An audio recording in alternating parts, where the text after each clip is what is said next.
예, 하나님의 말씀 데살로니가 전서 2장입니다. 하나님의 말씀 데살로니가 전서 2장 13절부터 제가 봉독을 해드리겠습니다.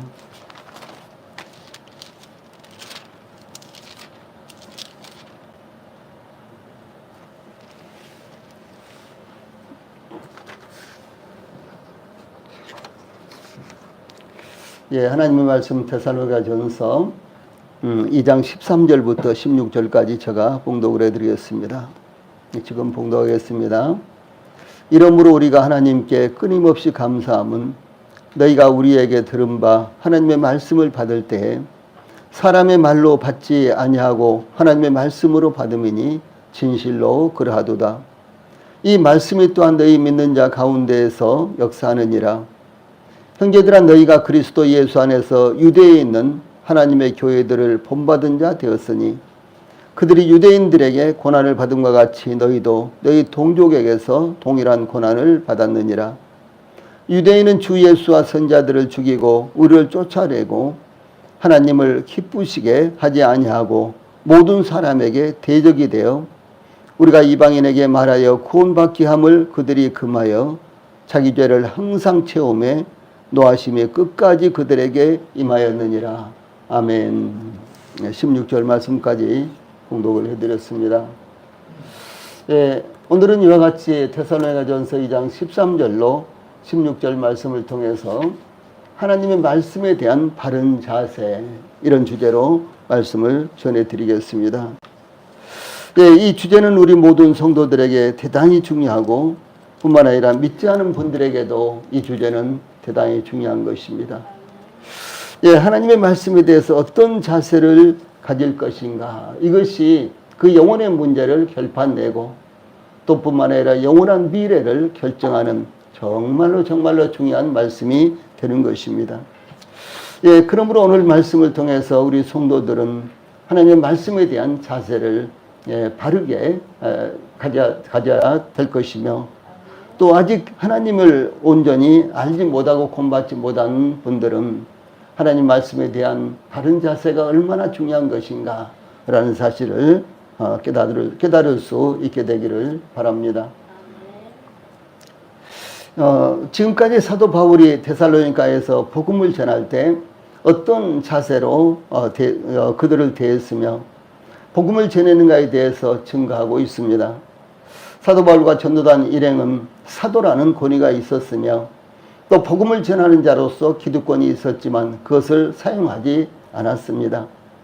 오직 유모가 자기 자녀를 양육하듯 조심스럽게 대하였으며 불가피한 경우라도 아버지가 자녀에게 권면하고 위로하고 경계하듯 가르쳤습니다. 이것은 사도 바울과 전도단 일행의 그 행동으로 말미암아 증거된 말씀이, 전파된 말씀이 혹시 이제 그들에게 짐이 될까 싶어서 사도 바울과 그 전도단 일행은 이와 같은 자세로 복음을 전했다라고 하는 것입니다. 즉, 전도단 일행은 데살로니가에서 복음을 전하며 또한 복음을 받아들인 신자들을 각각 대하되 어떤 성도에게는 격려를, 또 어떤 성도에게는 위로를, 또 어떤 성도에게는 권면과 가르침으로 믿음 안의 자녀를 대하듯 또 유모와 아버지처럼 대했다라고 하는 것입니다. 이 본문에서는 이와 같이 유모와 아버지처럼 조심스럽게 대하며 복음을 전하고 진리를 가르친 사도 바울과 전도단 일행에 대해서, 그러면 말씀을 듣는, 이 말씀을 받는 데살로니가 교회의 성도들이 어떤 자세로 임했는가라는 사실을 여기 증거하고 있습니다. 이와 같이 가르치는 자뿐만 아니라 가르침을 받는 자들의 자세 또한 대단히 중요한 것입니다. 그것은 하나님의 말씀을 통해서 합당한 사역이 이루어질 수 있는 비결이 되기 때문인 것입니다. 그러면 사도 바울과 전도단의 가르침에 대해서 데살로니가 교회는 어떤 자세를 가졌을까요? 믿음의 사람들 보면은 단 한 줄의 말씀 때문에, 한 구절의 말씀 때문에요, 그들의 생애가 완전히 뒤바뀐 이와 같은 모습들을 볼 수가 있는 것입니다. 예를 들어서 어거스틴 같은 사람도 아주 그야말로 부패한 삶을 살고 있었지만, 그러나 한 구절의 말씀이 그의 귀에 들려오자 그는 그 말씀으로 말미암아 완전히 그의 생애가 바뀌었습니다. 그래서 신약시대 역사 가운데서 어거스틴만큼 훌륭한 신학자라든가 그렇게 하나님을 가까이 한 사람이 없었다라고 할 정도로 대단한 생애를 살았다라고 하는 사실입니다. 예, 그뿐만 아닙니다. 대부분의 이와 같은 이제 믿음의 사람들은 단 한 구절의 말씀을 어떻게 받아들였냐 여기에 따라서요 그들의 생애가 완전히 바뀐 이와 같은 모습들을 볼 수가 있는 것입니다. 이 동일하게 여기 데살로니가 교회에 이제 교회에서 혹은 데살로니가에서 사도 바울이 복음을 전할 때 그 복음을 어떻게 받았느냐에 따라서 어떻게 받아들였느냐에 따라서 엄청난 결과가 나타났습니다. 어떤 분들은 그 말씀으로 말미암아 예수를 믿고 구원을 받아서 하나님의 자녀라는 전혀 다른 영역에서 삶을 살게 되었고 또 어떤 분들은 끝까지 그 하나님의 말씀을 적대시함으로 말미암아 결국은 멸망으로 가는 이와 같은 모습도 볼 수가 있는 것입니다. 여기 13절은 사도 바울이 데살로니가 교회의 성도들에 대해서 감사하는 이와 같은 마음을 전하고 있습니다. 이 사도 바울이 가르치는 하나님의 말씀을 이 데살로니가 교회가 어떻게 받아들였는가에 대해서 사도 바울은 먼저 이러므로 우리가 하나님께 끊임없이 감사함은 이렇게 말씀을 시작하고 있습니다. 이 원문에는 이러므로 우리가 하나님께 끊임없이 감사함은에서 우리와 그리고 하나님께 끊임없이 감사하면 그 사이에 또한이라는 이와 같은 접속사가 나옵니다. 그런데 우리말로 번역을 할 때 좀 난해하니까 그 말씀을 번역을 하지 않았어요. 그래서 그 말씀을 끼워서 우리가 읽어보면요. 이러므로 우리가 또한 역시 하나님께 끊임없이 감사함은 이와 같은 말씀으로 이 사도 바울과 전도단은 데살로니가 교회와 복음을 기꺼이 받아들인 것에 대해서 이 데살로니가 교회가 복음을 기꺼이 받아들인 것에 대해서 하나님께 감사한다라고 하는 이와 같은 의미입니다. 예, 그러므로 사도 바울과 전도단 일행은 데살로니가 교회가 복음을 받아들인 것에 대해서 끊임없이 즉 계속해서 감사하고 있었던 것입니다. 그러니까 말씀이 전파될 때 그것을 받아들일 때뿐만 아니라 계속해서 그 후로도 계속해서 하나님 앞에 감사하고 또 그들의 이 말씀을 받아들인 데살로니가 교회에 대해서도 계속해서 감사하고 있었다라고 하는 이와 같은 표현입니다. 그래서 복음을 전하는 것도 받아들이는 것도 하나님께서 역사하신 것입니다. 그러나 전도자의 입장에서 복음을 받아들이는 모습을 볼 때 감사하지 않을 수가 없으며 그 감사가 지속됐던 것을 말하고 있는 것입니다. 그 감사는 먼저 믿도록 역사하신 하나님께 대한 감사하며 또한 이 복음을 순수하게 받아들인 사람들에 대한 감사인 것입니다. 하나님께서 역사하지 아니하시면 복음을 받아들일 수 없기 때문에 하나님께 감사하며 또한 순수하고도 가난한 마음으로 적극적으로 임하지 않으면 복음을 받아들일 수 없는데 그와 같은 자세로 복음을 듣고 받아들인 것에 대해서도 사도 바울은 감사하고 있는 것입니다. 즉 하나님께도 감사하고 데살로니가 교회의 성도들에게 대해서도 감사하고 그런 마음을 여기서 표현하고 있습니다. 이 사도 바울과 전도단 일행이 데살로니가 교회로 말미암아 하나님 앞에 끊임없이 감사드리고 있었던 것은 13절에 너희가 우리에게 들은 바 하나님의 말씀을 받을 때 사람의 말로 받지 아니하고 하나님의 말씀으로 받음이 진실로 그러하도다 라고 이렇게 증거했습니다. 참 중요한 말씀입니다. 예, 여기 위에 있는 박스의 말씀 같이 한번 읽어봅시다. 시작. 너희가 우리에게 들은 바 하나님의 말씀을 받을 때 사람의 말로 받지 아니하고 하나님의 말씀으로 받음이니 진실로 그러하도다. 예, 아멘.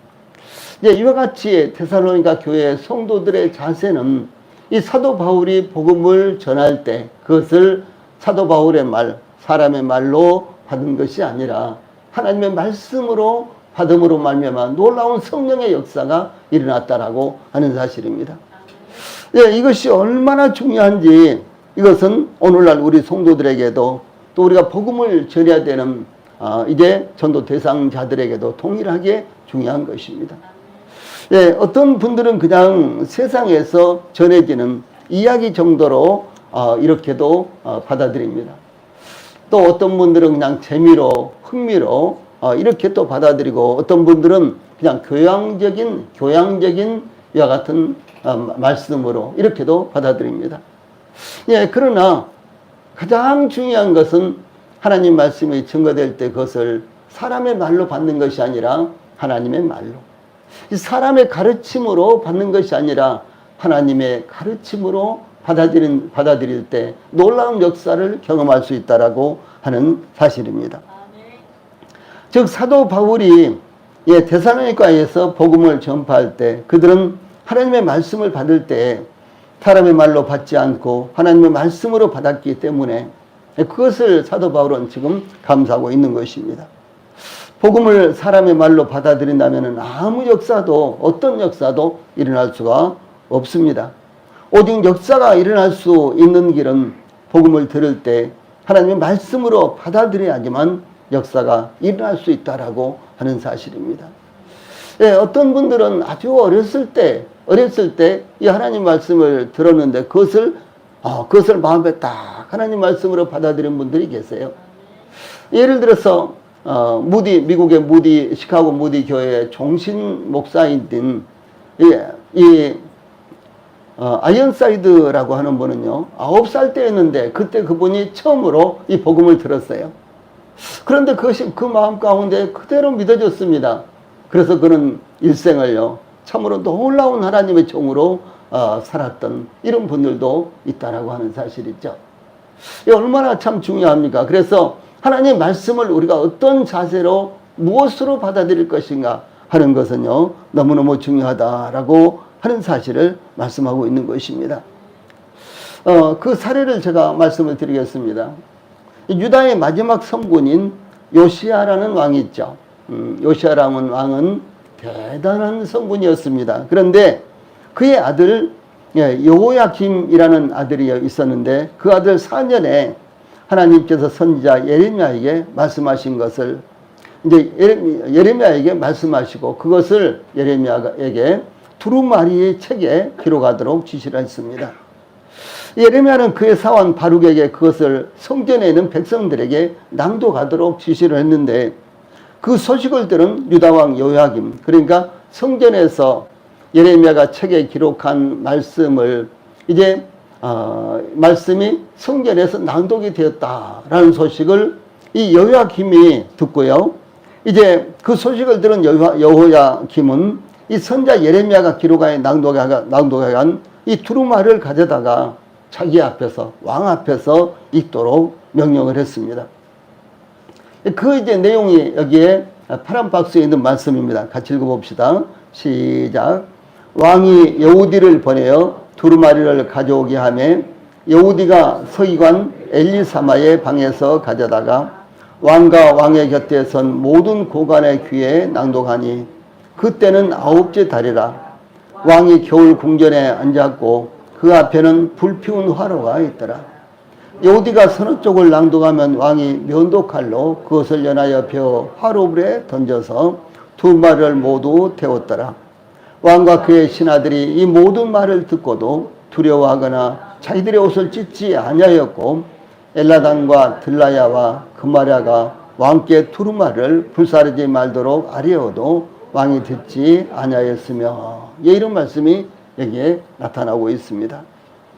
이 선지자 예레미야의 이 두루마리에는 이 유다의 불순종으로 인해서 하나님께서 바벨론을 끌고 와서 유다를 징벌하실 것이다 라고 하는 이와 같은 내용이 기록되어 있습니다. 그런데 이런 말씀을 들은 이 왕과 고관들은 두려워하거나 그것을 찢고 회개하기는커녕 이 두루마리를 읽는 대로 칼로 잘라서 불피운 화로에 던져서 태워버렸습니다. 이 선지자 이 선지자 예레미야를 통해서 전하신 하나님의 말씀을 하나님의 말씀으로 받아들이지는 않고 오히려 쓸데없는 소리 정도로 받아들였다라고 하는 것입니다.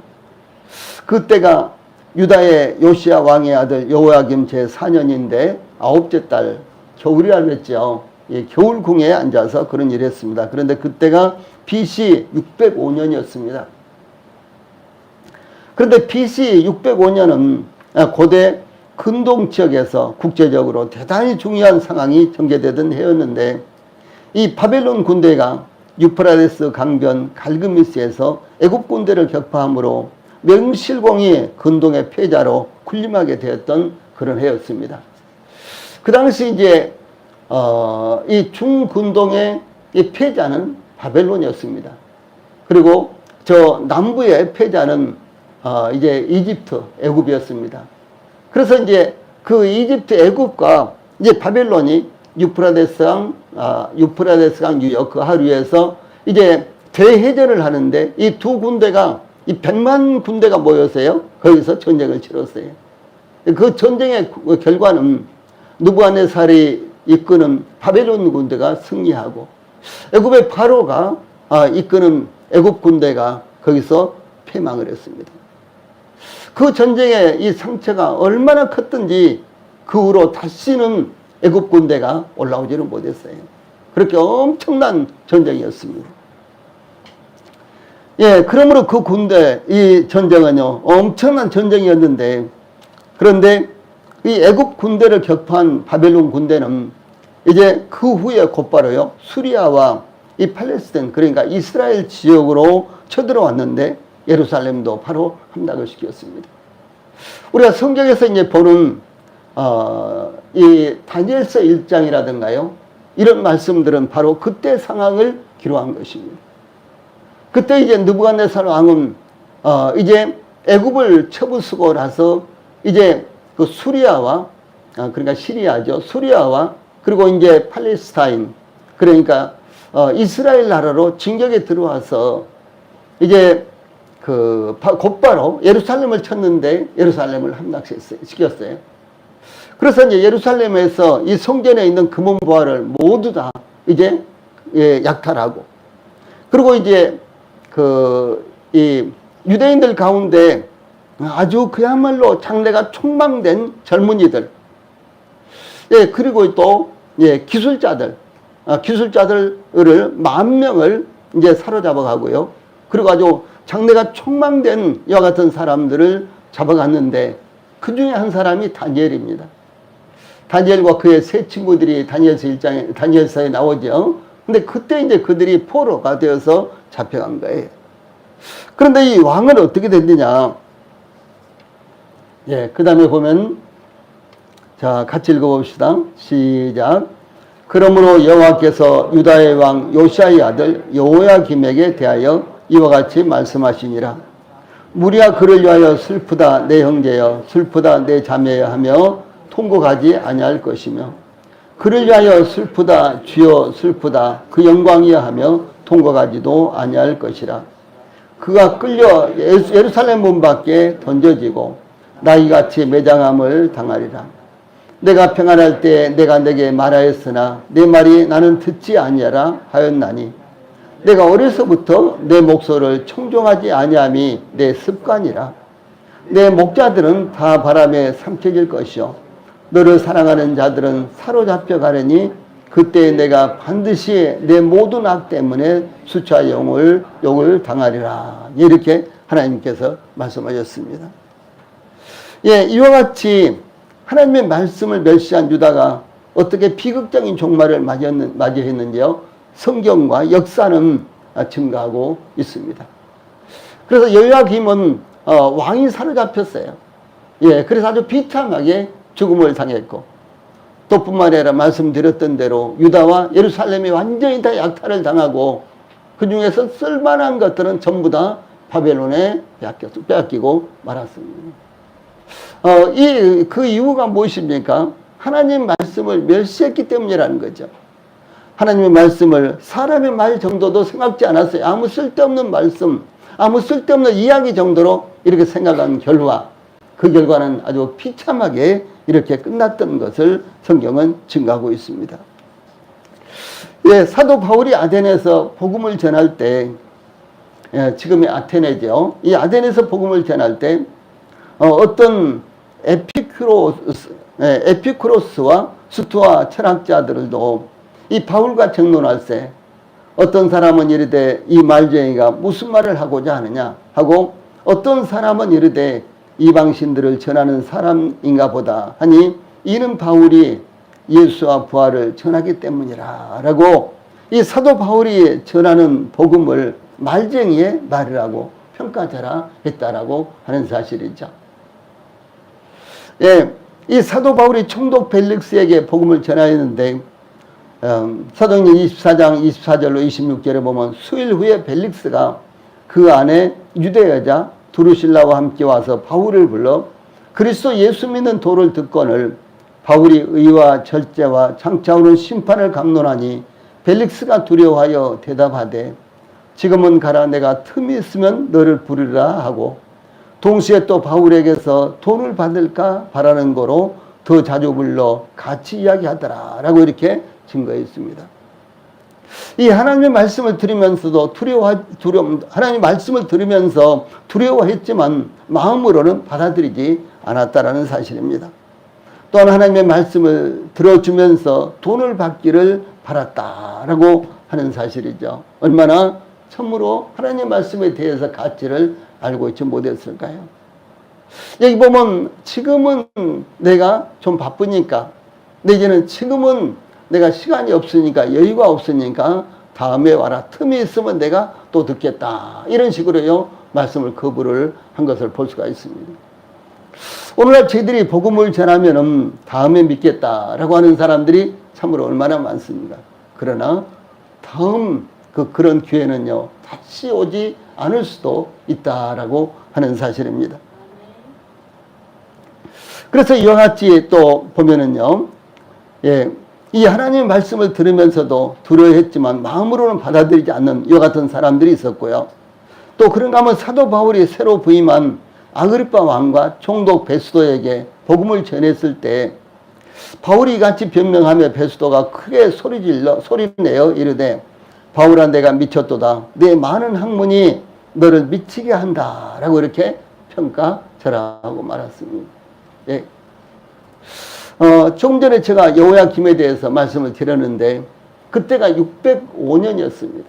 그래서 605년은 이와 같이 이 세계사 가운데도 아주 중요한 사건이 일어났던 해일 뿐만 아니라 남왕국 유다에도 아주 치욕적인 제1차 바벨론의 침략을요 막아내지 못하고 예루살렘이 함락됐던 이와 같은 시기였습니다. 예, 그런데도 불구하고 그들은 하나님 말씀을 예면했고요. 또 뿐만 아니라 여기에 이제 유대의 지도자들, 왕이라든가 총독이라든가 이런 사람들도 한결같이 말씀을 거부한 것을 볼 수가 있지 않습니까? 예, 이때는 서기 대략 55년 정도, 60년 이럴 때였습니다. 그러나 그때로부터 머지않아서 예루살렘이 로마에 이제 함락이 되고 결국은 그야말로 가장 비참한 이와 같은 일들이 일어나는 이와 같은 모습들을 성경은 증거를 하고 있는 것입니다. 이 데살로니가 교회는 이제 이와 같이 말씀을 거부한 이들과는 전혀 달리 이 사도 바울과 전도단 일행이 전하는 복음을 사람의 말로 받지 아니하고 하나님의 말씀으로 받았습니다. 그 결과에 대해서 13절 후반절에 진실로 그러하도다. 이 말씀이 또한 너희 믿는 자 가운데서 역사하느니라 이렇게 증거하고 있습니다. 예, 하나님의 말씀을 재미있는 이야기 정도로 교양 있는 가르침 정도로 받아들인다면 말씀의 역사가 일어날 수 없는 것입니다. 전해지는 말씀이 하나님의 말씀으로 받아들여졌을 때 말씀의 역사가 일어날 수 있는 것입니다. 그러므로 오늘 이 순간 하나님의 말씀을 듣는 모든 분들이 하나님의 말씀으로 말씀을 들으셔야 되고 받아야 되는 것입니다. 그러면 하나님의 말씀의 역사가 나타나게 되는 것입니다. 여기 하나님의 말씀을 받을 때 사람의 말로 받지 아니하고 하나님의 말씀으로 받음이니에서요 여기에 받다라는 말씀이 반복해서 나옵니다. 근데 이 단어가 전부 다 다릅니다. 우리말로는 다 같지만 그래서 먼저 앞에 나오는 말은 귀로 받아들인 것을 의미하며 뒤에 나오는 말은 마음으로 받아들이는 것을 의미합니다. 그래서 이 앞에 나오는 말, 이것은 다만 듣는 것, 즉 사실이라는 객관적인 측면에서 받아들이는 것을 의미하고, 후자는 신앙이라는 주관적인 문제로 마음에 받아들이는 것을 의미를 합니다. 즉 하나님의 말씀을 들을 때 듣는 것으로 만족하지 않고 하나님의 말씀을 믿음으로 받아들이는 것을 의미합니다. 그때 하나님의 성령으로 말미암아 적용된 하나님의 말씀의 역사가 나타나서 거듭남의 기적이 일어나고 구원의 역사가 일어나며 또한 믿는 성도들 안에서 삶의 변화의 역사가 일어나는 것입니다. 예, 그러므로 사도 바울은 데살로니가 교회를 향하여 이는 우리 복음이 너희에게 말로만 이른 것이 아니라 또한 능력과 성령과 큰 확신으로 된 것이다 라고 데살로니가 전서 1장 5절에서 이미 증거했던 것입니다. 오늘 하나님의 말씀을 듣는 모든 분들이 말로만이 아니라 하나님의 말씀으로 받아들임으로 말씀의 역사를 경험하시기를 바랍니다. 예, 두 번째 14절에서는 믿음의 사람들을 본받는 믿음이 나타나고 있습니다. 우리가 누구를 본받아서 믿음의 삶을 살아갈 것인가, 이런 문제이기 때문에 참 중요한 것입니다. 여기 14절은 우리말 성경에는 번역이 안 됐지만 원본에는 왜냐하면 이렇게 14절이 시작이 됩니다. 그러므로 14절은 왜냐하면 형제들아 이렇게 시작하고 있습니다. 이 왜냐하면 형제들아 너희가 그리스도 예수 안에서 유대에 있는 하나님의 교회들을 본받는 자 되었으니 라고 하는 것이죠. 그래서 유대에 있는 하나님의 교회들을 본받는 데살로니가 교회, 그러므로 사도 바울은 그들을 칭찬하고 그들에 대해서 감사하고 있다라고 하는 사실이죠. 왜냐하면 유대에 있는 교회들이 여러 가지 박해도 이제 박해를 막론하고 그들이 하나님의 말씀을 하나님 말씀으로 받아들임으로 말미암아 그들에게 놀라운 변화가 일어났었는데, 이와 같이 데살로니가 교회에도 동일하게 여러 가지 어려운 일들이 많이 있었지만 하나님 말씀이 증거될 때, 사도 바울과 전도단 일행이 말씀을 증거할 때 그것을 하나님의 말씀으로 받아들임으로 놀라운 변화, 놀라운 역사가 일어났었다라고 하는 사실입니다. 그래서 유대에 있는 교회들이, 하나님의 교회들도 하나님 말씀을 받을 때 사람의 말로 받지 아니하고 하나님의 말씀으로 받았기 때문에 하나님의 말씀이 믿는 자 안에서 역사했는데 데살로니가 교회에서도 그런 역사가 일어나고 있었다라고 하는 사실입니다. 또한 사도 바울은 데살로니가 전서 1장 6절에서 또 너희는 많은 환난 가운데서 성령의 기쁨으로 말씀을 받아 우리와 주를 본받은 자가 되었으니 라고 데살로니가 전서 1장 6절에서 이 사도들과 주 예수님을 본받는 자가 되었다라고 칭찬하고 있습니다. 그러니까 무슨 말씀인가는 이 데살로니가 전서 1장에서는 사도 바울이 데살로니가 교회에 대해서 너희들이 이 사도들과 여기에서 이 사도들과 그리고 주 예수님을 본받는 자가 되었다라고 이렇게 말합니다. 그런데 여기 2장 14절에서는 너희가 유대에 있는 교회들을 본받는 자가 되었다, 이렇게 이제 말씀이 이제 바뀌고 있는 것을 볼 수가 있습니다. 자, 14절 전반부에 형제들아 너희가 그리스도 예수 안에서 유대에 있는 하나님의 교회들을 본받는 자 되었으니 이렇게 진술하고 있습니다. 이것은 유대에 있는 교회들이 하나님의 말씀을 받음으로 고난을 받았듯이 데살로니가 교회도 하나님의 말씀을 받음으로 고난을 당하고 있다라고 하는 것을 증거하는 것입니다. 그러므로 유대에 있는 교회들과 마찬가지로 데살로니가 교회도 하나님의 말씀으로 인해서 고난을 당하는 것을 의미를 합니다. 14절 후반절에 너희가 그리스도 예수 안에서 유대에 있는 하나님의 교회들을 본받는 자 되었으니, 여기에서 데살로니가 교회가 유대에 있는 하나님의 교회들을 본받되 그리스도 예수 안에서 본받았다라고 하는 말씀이 여기에 나타나고 있습니다. 유대에 있는 하나님의 교회들은 데살로니가 교회들보다 더 먼저 시작된 교회들이요, 더 먼저 하나님의 말씀을 받은 교회들이며 또한 더 먼저 박해를 받기 시작한 교회들이었습니다. 그러므로 이런 교회들을 본받는 것은 합당합니다. 그러나 사도들을 본받든지 예루살렘 교회나 유대에 있는 교회들을 본받거나 혹은 사도 바울이나 전도단을 본받거나 그리스도 예수 안에서 그리스도 예수 안에서 본받아야 된다라고 하는 사실입니다. 그것이 가장 합당하며 이상적이며 안전한 것입니다. 때때로 어떤 성도들을 바라보다가 어떤 교회를 바라보다가 실족하는 경우도 있습니다. 이것은 이제 그리스도 예수 안에서 보지 않기 때문에 그렇게 된 것입니다. 우리는 어떤 교회를 보거나 어떤 또 믿음의 사람들을 보거나 그리스도 예수 안에서 보고 본받아야 된다라고 하는 사실을 말씀하는 것입니다. 또한 이 데살로니가 교회가 본받은 유대에 있는 하나님의 교회들, 이런 말씀이 나오죠. 유대에 있는 하나님의 교회들.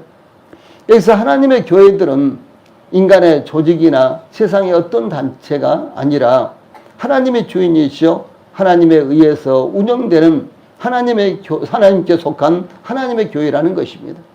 만약에 어떤 세상의 어떤 단체나 단체에 소속이 되어 있다든가 소속된 것으로 하나님의 교회가 유지된다든가 혹은 인간의 가르침이 그 교회 안에서 이루어지고 있다면 이것은 하나님의 교회라고 할 수가 없다라고 하는 사실입니다. 예, 그래서 교회의 주인은 반드시 하나님이어야 하며 하나님이야만 하나님의 교회이며 그러기 위해서 사람의 생각이나 단체나 협약이나 조직에 의해서 운영되어서는 안 되는 것입니다. 오직 하나님의 말씀에 의해서 운영되며 하나님께 영광을 올려야 한다라고 하는 사실입니다. 오늘날 교회들 대부분이 다 어떤 단체에 가입이 돼가지고 그 단체에서 이제 정한 대로 이렇게 운영이 된다든가 그렇습니다.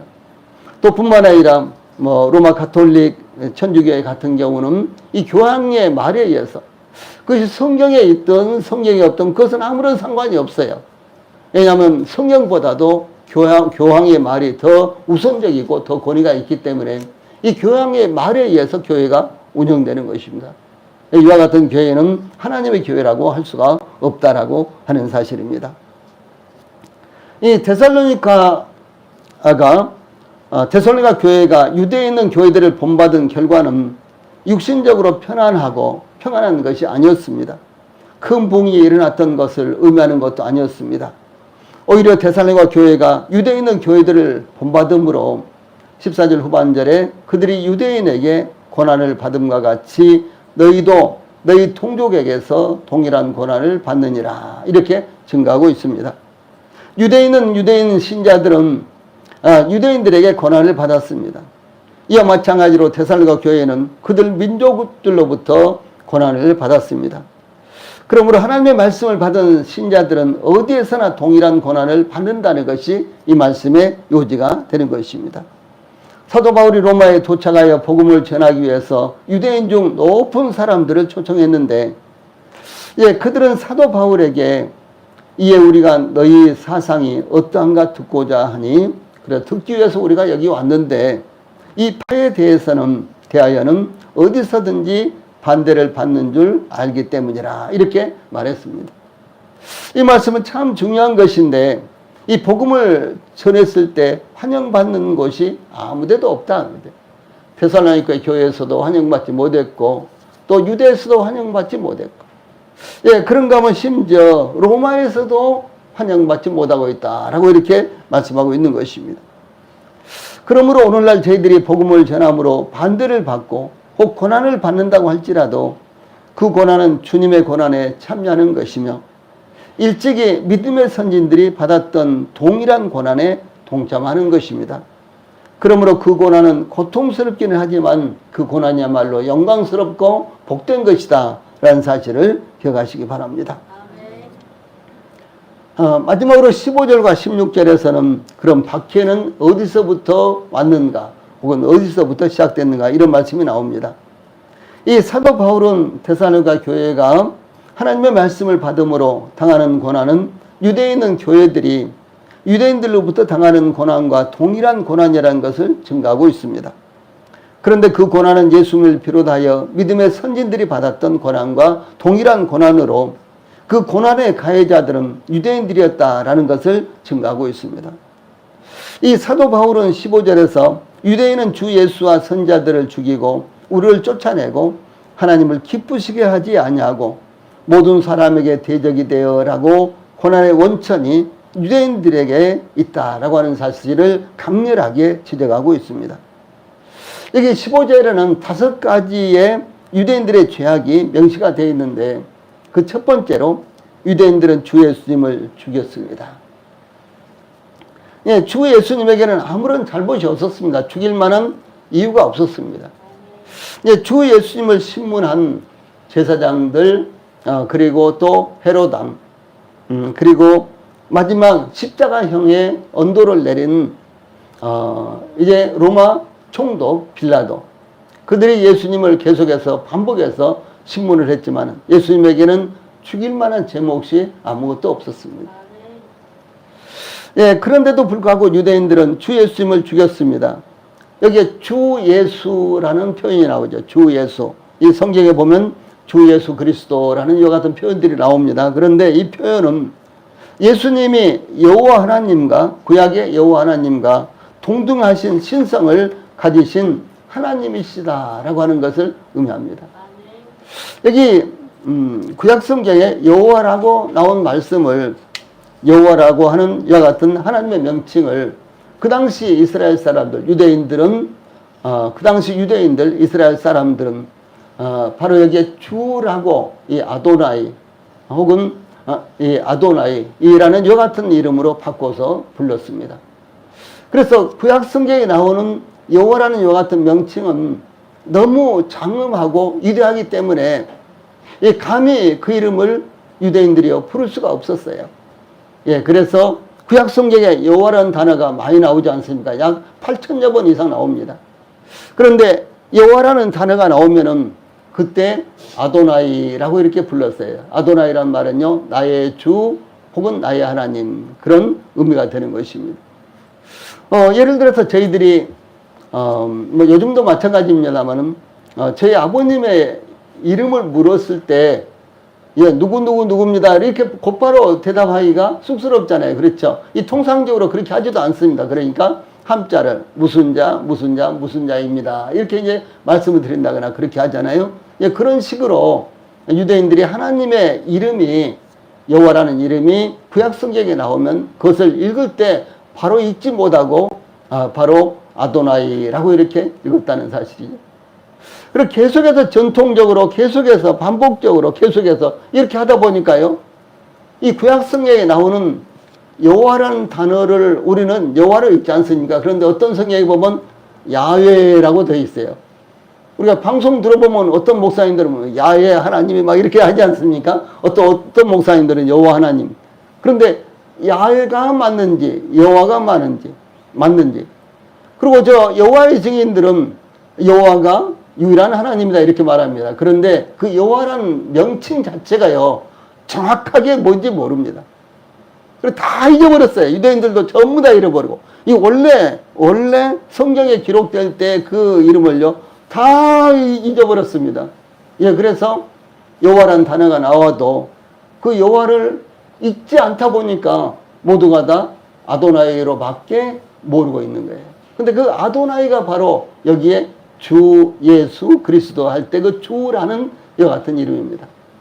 그래서 주 예수라고 했을 때요, 바로 그 주는 구약 성경에 나오는 여호와 하나님이라는 이와 같은 의미가 되는 것입니다.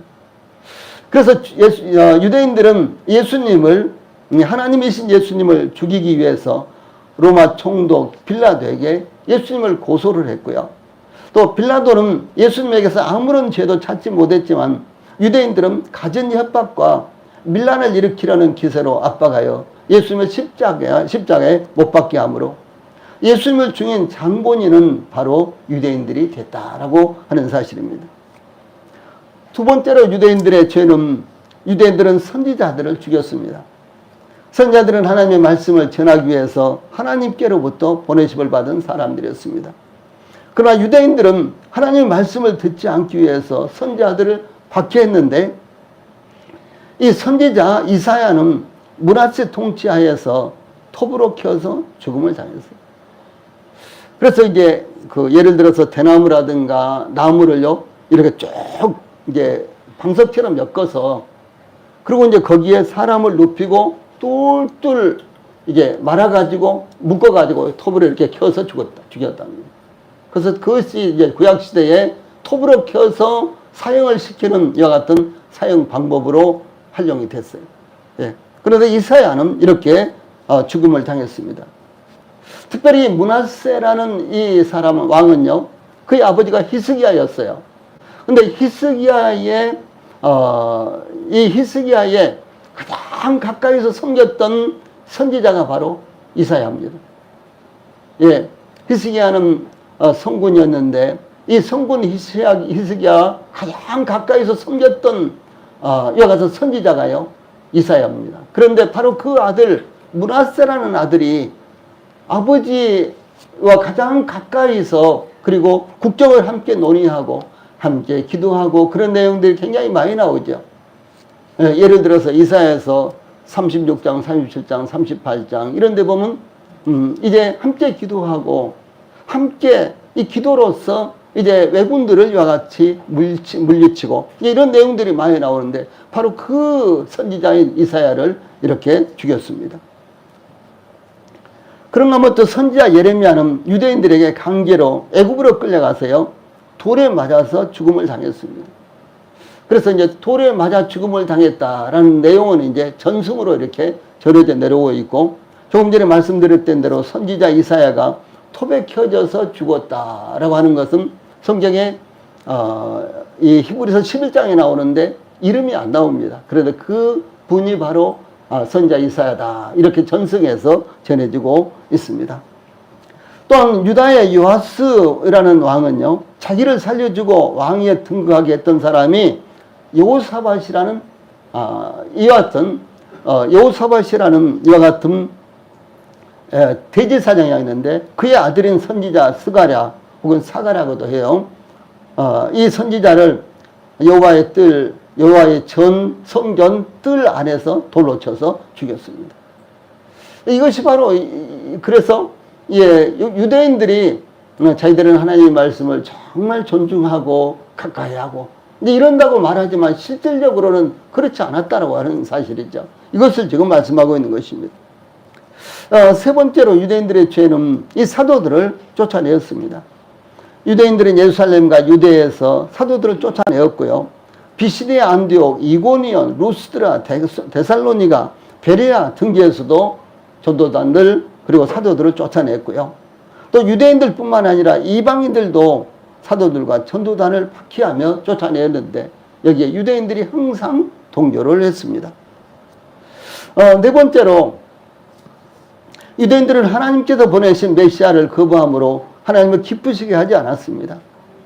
유대인들은 하나님께 열심히 있었죠. 정말 열심히 있었습니다. 지난번에도 말씀을 드렸지만은 적군들이 지금 침략을 해오는데 오늘 안식일이기 때문에 칼을 들고 싸울 수 없다. 그래서 칼을 전부 다 내려놓고요, 맨몸으로 있었던 거예요. 그럼 어떻게 되겠습니까? 자연스럽게 적군들이 성문을 부수고 밀물처럼 몰려들어와서 성을 함락시키죠. 그래서 그대로 목을 내주고요, 유대인들이 목을 내주고 순교를 했습니다. 이거 얼마나 이 안식일을 지키기 위해서 이거 얼마나 열정적인 것입니까? 그래서 로마서 10장에 보면 유대인들이요, 열심히 있으나 이런 말씀이 나와요. 그래서 유대인들은 하나님께 열심히 있었지만 복음을 따르는 것이 아니라 율법을 따름으로 하나님을 기쁘시게 하지 않았습니다. 오늘날도 율법을 지켜야 된다, 십계명을 지켜야 된다, 그렇게 아주 강조한 교회들이요 대부분입니다. 아예 안식일 교회도 있잖아요. 그렇죠. 그런가 하면 또 안상홍 증인회라든가 여호와의 증인이라든가 이런 데들은 안식일을 지킨다고 지금도 이렇게 하고 있습니다. 그런데 유대인들은 그들과 비교가 되겠습니까? 비교할 수 없을 정도로 이 철저하게 율법을 지키고 안식일을 지켰다라고 하는 사실이죠. 그래서 이 사도 바울이 증거하기를 가운데 박스에 있는 파란 박스에 있는 말씀, 내가 증언하노니 그들이 하나님께 열심히 있으나 올바른 지식을 따른 것이 아니니라. 하나님의 의를 모르고 자기 의를 세우려고 힘써 하나님의 의에 복종하지 아니하였느니라. 이렇게 증거했습니다. 이 오늘날도 교회와 목회자들 대부분들이 이런 현상들입니다. 하나님께 열심히 있습니다.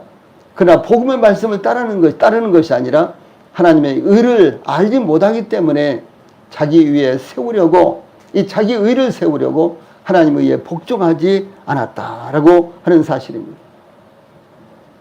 그래서 하나님을 기쁘시게 하지 않았다라고 15절에 이 말씀은요, 현재 시제로서 계속해서 그들이 하나님을 기쁘시게 하지 않는 이와 같은 모습을 말씀하고 있는데 지금도 동일하다라고 하는 사실입니다.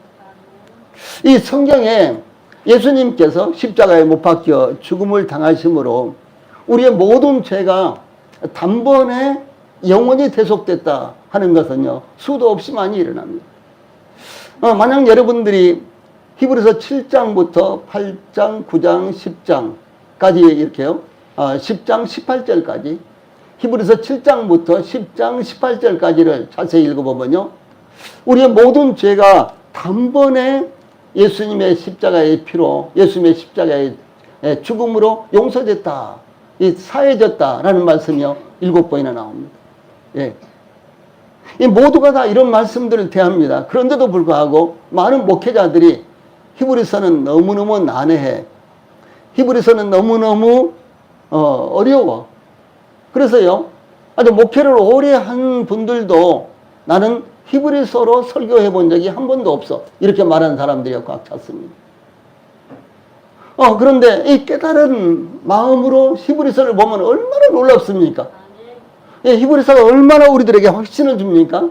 히브리서가 얼마나 예수 그리스도의 십자가의 그 사역, 구속의 사역을 분명하게 제시해주고 있습니까? 그런데도 불구하고 그것을 깨닫지 못하니까 너무 난해하게 보이고, 그걸 깨닫지 못하니까 너무 어렵게 보이고, 그래서 그것으로 히브리서를요, 설교도 못하고 있다는 사실이에요. 참 놀라운 일입니다. 그런데 유대인들이 그랬던 것과요, 똑같다라고 하는 사실이죠. 예, 그래서 죄는 회개기도 해야지만 용서되고, 예, 그렇게 생각을 하는 거예요. 그런데 우리 모든 죄를 다 회개할 수 있습니까? 제가 말씀드렸죠. 제가 20대 초반에 남산에 가서 밤마다 회개 기도를 했어요. 1시간씩 했습니다. 매일같이. 그런데 그 다음날도 기도하러 가면요, 똑같이 회개할 것이 있어요. 그래서 아마 그런 분들 여기 계실지도 모르겠어요. 제가 마지막으로 그러다요, 제가 딱 깨달은 것이 있어요. 그래서 마지막으로 제가 기도한 것이 뭔 줄 아세요? 하나님, 지금 생각나지 않는 죄도 다 용서해 주십시오. 그랬어요. 예, 그러니까 안심이 되더라고요. 하나님, 지금 생각나지 않은 죄도 다 용서해 주십시오. 죄 짓고 잊어버린 것이 너무 많죠. 그렇죠?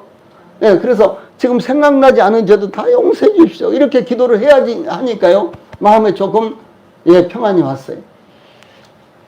그러고 나서 몇 달 지났는데요, 무슨 생각이 들었는 거는, 아니, 교통사고 난 사람들은 죄 짓고 나서 찍 하고 죽어버리고, 물에 빠져서 죽는 사람은 갑자기 물에 팡팡 하다 죽어버린대. 그럼 나도 저녁 때까지, 내가 회개 기도할 때까지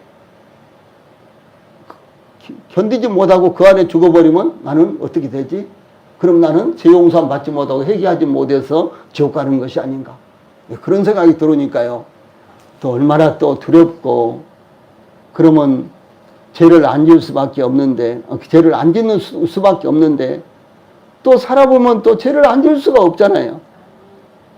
그래서 이 죄의 문제를 해결하지 못하고요, 정말 포기할 정도가 됐을 때 하나님이 성경에서요, 모든 죄가 예수님의 십자가에서 다 갚아졌다, 다 용서됐다라는 사실을 깨닫게 해주셨어요.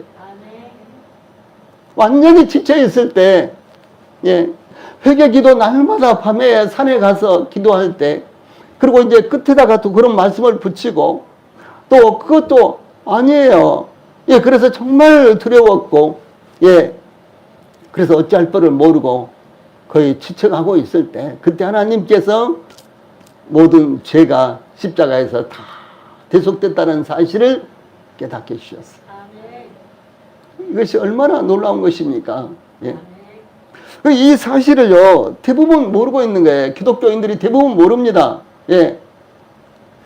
예, 이 사실을 대부분 모르고 있어요. 그래서 회개해서 안 된다 그러면은 이단이라 그럽니다. 성경에 회개가 두 가지가 있어요. 신약 성경에 회개라는 단어가, 회개라는 단어 동사가요. 회개라는 단어 동사가 이 24번이 사용됐습니다. 신약 성경에 24번이 사용됐어요. 근데 그 중에서 10번은 믿지 않는 사람이 하나님 앞에 돌아오는 회개, 이렇게 사용됐고요. 그 다음에 믿는 사람도 죄를 짓잖아요. 그러니까 그것을 하나님 앞에 내려놓고 돌이키는 회개, 이렇게 두 가지로 사용됐다는 사실이에요. 그런데 성경에요, 믿는 사람들은 죄를 지었을 때 하나님 앞에 자백을 하는 거예요.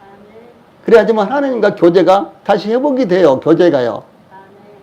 예를 들어서 우리 아들이 아주 못된 짓을 하고도 엄마 아빠 눈치만 보고 자꾸 숨기고 있으면 아빠의 날은 잘 모르니까 그냥 이렇게 안아주기도 하고 뭐 평상시에 똑같이 하는데 아이의 마음 가운데는 딱 경계성이 있는 거예요. 혹시 아빠가 들키면 어쩌지? 아빠가 알면 어떻게 하지? 이러다가 아빠가 알게 되면 어떻게? 그렇죠. 교제가 안 되는 것이죠.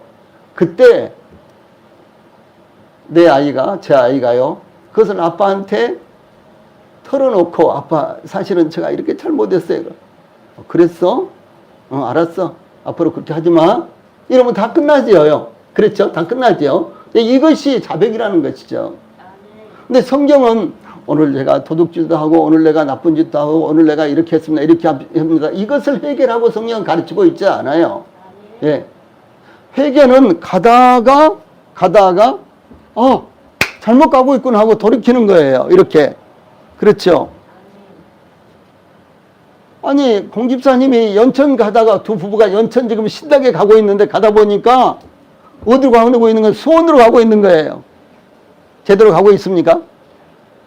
예? 그냥 계속 가요? 그럼 어디로 가겠어요? 부산 가도 바다 구경을 하고 오겠죠. 아이고 이게 뭐야? 그러면서 얼른 유턴을 해가지고 가야 되겠죠. 예, 이것이 회개란 말이에요.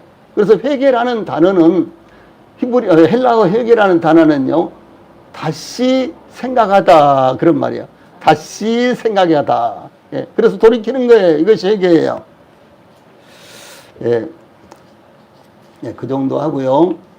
우리 성도들과 또 아직 이 복음을 알지 못하는 분들은 지금 짧게 제가 말씀을 드렸지만 이 사실에 대해서요 깊이 생각을 하시기 바랍니다. 그 다음에 다섯 번째로 유대인들의 죄는요 무엇이었는 거는, 유대인들은 복음 전파를 통해서 구원 사역을, 복음 전파를 통한 구원 사역을 방해함으로 모든 사람들에게 대적이 되었다는 거예요. 자, 어떤 사람이 복음을 잘하는데 그것을 방해하면은 그 사람이 구원받지 못하게 되는 거죠. 예수를 못 믿게 되는 거죠. 그럼 그 사람에게 대적이 된다라고 하는 사실을 말씀하는 것입니다. 그래서 모든 사람에게 대적이 되어라는 말씀은 복음을 반대하고 방해함으로 복음을 듣고 구원받을 수 있는 사람들을 막음으로 그들의 대적이 된 것을 의미합니다. 그러므로 사도 바울은 우리가 이방인에게 말하여 구원받게 함을 그들이 금하여라고 말한 것은 유대인들이 자신들뿐만 아니라 이방인들도 복음을 듣지 못하게 하기 위해서 끈질기게 복음 전파를 반대하고 방해했다라고 하는 것을 의미합니다. 그것은 곧 데살로니가에만 아니라 모든 사람이 대적이 된 것을 의미합니다. 그리고 복음을 반대하는 사람들은 모든 사람들의 대적이에요. 예. 예, 그러므로 그 결과는 곧 자신들에게로 돌아간 것입니다. 사도 바울은 유대인들이 자기를 항상 체험해 노하심이 끝까지 그들에게 임하였느니라 이렇게 증거하고 있습니다. 이건 참으로 두려운 일이었습니다. 유대인들은 하나님에 대한 그들의 열심으로 하나님의 뜻을 이루며 하나님의 영광과 말씀을 위해서 헌신한다고 했지만 그것은 오히려 그들의 죄를 항상 채우는 것이었습니다. 유대인들은 오늘날 복음을 모르는 자들, 왜곡시키는 자들을 가리킵니다. 여기에 채우매라는 말씀은요, 그들의 죄악이 잔이 가득 채워져서 그 한계에 도달했다라고 하는 것을 의미합니다. 예, 그러므로 그들의 죄를 그들에게 채우는 것은 하나님의 진노가 임박했다는 것을 의미합니다. 또한 항상 채움에 이것은요, 쉴 사이 없이 계속해서 채우는 것을 의미합니다. 즉 구약시대의 선지자들을 박해하던 유대인들은 주 예수님을 죽였으며 사도들을 쫓아내었고 교회들을 박해했으며 그 박해는 지금까지도 계속되고 있다라고 하는 것을 말합니다. 컵에 물을 채우면 곧바로 넘치듯이 유대인들은 그들의 죄를 채움으로 그들에 대한 하나님의 진노의 심판이 임박하게 됐던 것입니다. 사도 바울이 데살로니가 전서를 기록할 때가요, 대략 약 AD 50년이었습니다. 주 예수님이 십자가에서 죽을 때가 AD 31년 혹은 35년경이었어요. 31년이라고 잡고요. 그 다음에 사도 바울이 주 예수님을 만나서 돌아온 것이 AD 35년이었습니다. 그리고 여기 우리가 지금 보고 있는 이 데살로니가 전서가 기록된 것이 AD 서기 50년경이었습니다. 그런데 그 후로요, 20년도 되기 전에 AD 67년에 서기 67년에 로마의 티투스 장군이 거대한 군사를 이끌고 예루살렘을 점령을 했습니다. 그 예루살렘을 점령함으로 말미암아 유대인들이 전 세계로 살아남은 사람, 간신히 살아남은 사람들은 포로가 되어서 전 세계로 뿔뿔이 흩어져서 무려 1800년, 1900년 동안 전 세계에 흩어져서 유락하는 삶을 살게 된 것입니다. 그들은 계속해서 그들의 잔에다가 그들의 죄를 채웠습니다. 그들의 죄는 복음을 반대하고 복음 전하는 것을 방해하는 죄였습니다. 그런데 그 죄는 결국 이와 같이 엄청난 진노로 그들에게 임했다라고 하는 사실입니다. 그런데 이와 같은 고난 가운데서도 데살로니가 교회에는 주 예수님을 본받았으며 사도 바울과 유대에 있는 교회들을 본받았습니다. 우리 성도님들, 세상은 급격하게 변하고 있습니다. 영적 상황은 더욱 빨리 변하고 있습니다. 그러나 우리 교회와 성도들은 주 예수님을 본받고 앞서 섬겼던 교회들과 믿음의 선진들을 본받는 일을 계속하시기 바랍니다. 찬송 부르시겠습니다.